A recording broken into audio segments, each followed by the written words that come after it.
Hello, it's Nicky, and welcome to the podcast. I'm so glad so many of you are loving the interviews, and thank you so much for sharing, rating, and reviewing. I so appreciate it. Anyway, I wanted to continue the conversation of success. So often we hear the extremes, don't we, of rags to riches, homeless to billionaire, sleeping on a random sofa to a blinged up palace. But what about the in-between bits? I know personally I have had many. How do you get from A to Z? But also, how do you get from A to B or F to M? In these mini episodes, I want to provide questions to ponder, ideas that might spark a brainstorm, or raise topics that might be a little bit uncomfortable in the moment, but they will support you to go to the next level of your business. As always, please come over to social media at Nicky Raby, and I'd love to hear your thoughts and breakthroughs. Hello, in today's episode, I'm talking about progress. And if you haven't guessed already, if you've listened to the podcast for a while, you may have gathered that I am hugely ambitious. I have lots of things that I want to do in this big, beautiful life. Before I work with a new client, I always ask, what do they want? I love to hear the detail of that vision and what it looks like and what it feels like and how they will know when they've got there. It's really important to me to be useful and to provide my clients with support to help them get the results that they actually want. So the thing is, I'm never short of ideas, solutions, possibilities, and big dreams, all of which I'm extremely grateful for. However, I've noticed recently that I really need to stop and enjoy the journey, as that is equally nourishing and nurturing. Do you ever find that when you're in striving mode, it's very purposeful? However, sometimes you're doing the task to simply get it done and to be able to tick it off your list. You know what it feels like when you're at the other end of that? You get that rather cold text from a friend who says, we really should meet up as we haven't seen each other for ages. And you're given 2 dates, both with a window of an hour. The tone feels congested, frosty and perfunctory. It certainly doesn't include space for opportunity, insight, and hey, why not let's get another drink? I set my goals for this year, last year in November 2017. I didn't do that usual thing of waking up on January the 1st, hungover, full of rich food and a foggy head, and panicked and thought, I don't know what I'm doing with my life. I got in early so I could tweak. And they were big, bold, audacious goals. And of course, that equally excited me and terrified me. Some had a ready-made plan in my head. I knew the action steps and what I needed to do. And some, I had no idea how to start. And as I record this in October 2018, some are yet to begin. And some have surpassed my expectations and slightly blown my mind. And I'm talking about this podcast as being one of those. Lovely listeners, thank you as always for your support. You probably know the situation well. Too much to do, too little time. So, in today's episode, I want to help you to get back in the flow of progress, to show you and encourage you to see what is actually going on around you, that you are moving and shaking, that things are going in the right direction. And the parts that aren't, or feel sticky, hard, or tricky, it may be time to draw a line under them, or explore further as there may be a block there. Last week, my lovely friend Nat sent me a voucher for Waterstones as a thank you. Nat features on episode 2 if you want to find out more about her brand Power Thoughts. Let's be honest, I have a stack of books keeping my bedside table warm, so I ventured into the stationery section, which for me is never difficult. You can check out the picture over on Instagram at Nicky Raby. I came away with the most beautiful notebook. Firm, lined paper. Ooh, the cover is sturdy but not too rigid. and the size allows plenty of scribbles.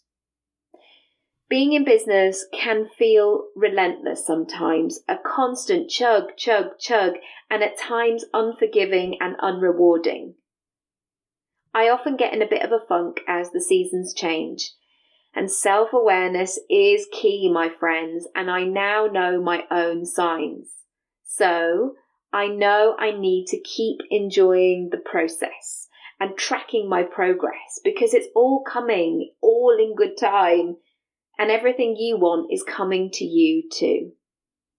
There's a lot of chat about journaling, but sometimes it can seem like another task or a job. And besides, what do you journal on? What do you write? How do you start? How long should you write for? Sometimes I just need to be told the rules, man. But the thing is, there's no rules. Writing stuff down really helps me become clearer in my head, but I like to have a prompt. Also, talking into my phone as a voice note is very cleansing. Often I will save them for a week or so and then delete them if I no longer feel emotionally charged by them, or if I just get that sense that things have moved on. The active action of deleting, it feels so good. And after all, it's always about doing what feels good. And I urge you to find your thing. I thought it might be useful to share some prompts that I've been working with. Some you may absolutely love, some you may be confused by, some are just not relevant, and some just won't be for you, and all of this is fine. Please use your own terminology and way of working. Okay, so this is what I've been doing. The first page, this is about the visions and the goals, or I prefer the title of I am welcoming, ... Here I've written my big goals and the stuff that I'm currently working on. The book is going to be with me every day, so it's lovely to open that first page and have that constant reminder of what is cooking in the pot. Next, I am so lucky because ... Big or small, significant or insignificant, I capture all those feelings of gratitude. I notice my surroundings. Some privileges others may take for granted. I can't expect great things if I'm not fully soaking up the greatness of my reality right now. Next, everyday joy. My friend Tamu talks about this, episode 53, if you want to hear her episode. Sometimes there's an expectation that we can only have joy in the future, and that can cause all kinds of frustration. We want it now, like right now, just like Veruca Salt. In this section of Everyday Joy, I capture lovely daily moments. Something funny my son said, a great unexpected moment, some almighty meal that knocked my socks off, a gorgeous sunrise or sunset. Basically, that stuff that makes me feel good. Next, signs from the universe. And you can put whatever you like here. Universe may not be your word. These are the little breadcrumbs that things are happening and things are on their way. That I am in the game. And this could be an email back saying, yes, we think you're great, but not right now. Or someone reaching out to say that I'd moved them. This podcast actually blows my mind that it's reaching so far and wide. Basically, this section is to help you remain resilient, strong, open, creative, and in the energy of momentum, rather than panic, self-doubt, loss of confidence, all those icky feelings. Moving on to superpower strengths. What can you do with your eyes closed, and what have you also overcome? Sometimes when we're in that moment of, it's just so hard, come on, please, just help me out here, or I just feel like shit. I want you to remember that you've overcome stuff before.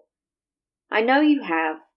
Some of it may be locked away in a part of your brain, but allow yourself to go there for just a second.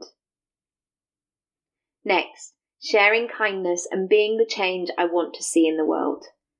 Actually, in this world, being the best version of myself is key. And this shouldn't just happen when I become a 7-figure business owner. It happens now. It doesn't have to be an Elton John style bouquet of flowers. In fact, it could just be a phone call to check in on somebody or just share somebody's work. Just sending out a little bit of love is all good. My new normal. Remember you 5 years ago. They may be in awe of what you're doing right now. This could be a trip down memory lane. Remember when? I want you to notice what shifts, up levels, changes and shake-ups you've made. Check in with how you operate right now. Notice your skills. You've come a long way, baby. Or perhaps you need to check in with that old version of you and borrow some of her sass, determination, inner wisdom, playfulness, confidence. It can work both ways, and the old version and the new version can help each other out. Money incoming. And this is not my whole accounting system. This is just a little note from myself. I track it, it grows. I cherish it when it comes in. I like to have an awareness of what's going on. Podcast or social media. So I track my podcast stats, but for you, it could be website visits or social media stats. This is a juicy one. Areas of development. I firstly write a list, and then I dedicate some space for each task that I'm looking at. I write the area at the top of each page, and then I document the evidence and how I'm getting closer. For example, to be able to run 10K. I ran for 45 minutes today when I didn't want to in the pouring rain. Or one of your goals or areas of development might be growing your business. Get clear on what that is for you, and then write down the evidence to show that you are getting closer each and every day. Wish list. Stuff or things or experiences I would like. It can be easy to just keep working hard. So make sure that you have some incentives, some things that you would really like, maybe things that you want to bring in to grow your business or grow your brand, all kinds of good stuff. Write them all down. Often as well, I write down how much they're going to cost, so I get a sense of how I'm spending my money. The forgiveness list. Strategy and mindset go hand in hand, and there must be congruency. Often, for example, we say that we want to be rich, but parts of us are not all in, so therefore we don't make the progress we want. I want you to check in with your old beliefs. This exercise works really well when I'm struggling with something, when I have to get out of a situation or shake things up. I forgive the old me who didn't know better and just made the right decision at the time. I know, deep stuff, eh? But do you see, when you clear up the path, you allow the space to welcome new opportunities. I would love to hear about how you journal and how you get on with these exercises. So please find me on Instagram at Nicky Raby or email me hello@nickyraby.com and tell me more. And also, if you haven't signed up to my free weekly magazine, please do so. You can find it nickyraby.com/magazine and it arrives in inboxes on a Monday. And finally, if you want some help to build momentum, to actually get closer to what it is that you want before the end of the year and beyond, I have a few strategy days available. And these are available as whole days and half days as well. And you can apply at nickyraby.com/coaching. happy journaling. I hope you enjoy the scribbling. Thank you so much for listening as always. If you do want to rate and review and subscribe over on iTunes or even share it with a friend, I would love it. Thank you so much for your support. If you want to find out more about me and how we can work together, please go to nickyraby.com or connect with me across social media at Nicky Raby. I'll see you soon. Bye.